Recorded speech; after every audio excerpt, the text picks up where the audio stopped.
बेटे का नाम रॉबिन है। ये खुदावन की खिदमत करते हैं और पिछले महीने भी जब टेस्टिमनीज खत्म हो चुकी थी और फिर लास्ट फ्राइडे तो इन्होंने कहा कि मेरा टारगेट पूरा हो गया है, तो मैंने कहा मेरा टाइम भी पूरा हो गया, मैं नेक्स्ट फ्राइडे दूंगा।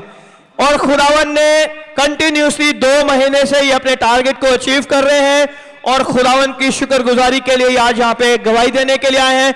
और इनकी सिस्टर साइमा जो कि 1 साल से बेरोजगार थी और वो पाकिस्तान में भी उन्हें जॉब नहीं मिल रही थी, यहां पे भी उन्हें जॉब नहीं मिल रही थी, लेकिन खुदावन जो है कुदरत वाला खुदा है, बरकत देने वाला खुदा है, शिफा देने वाला खुदा है, हमारी सोचों से भर के करने वाला खुदा है।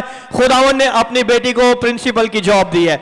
हालेलुया, जोरदार तालियां बजाएं और यीशु के नाम को जलाल दे, क्योंकि वो यहां मौजूद है। जब आप इस चर्च में आते हैं तो याद रखें कि आप यीशु से मिलने आते हैं।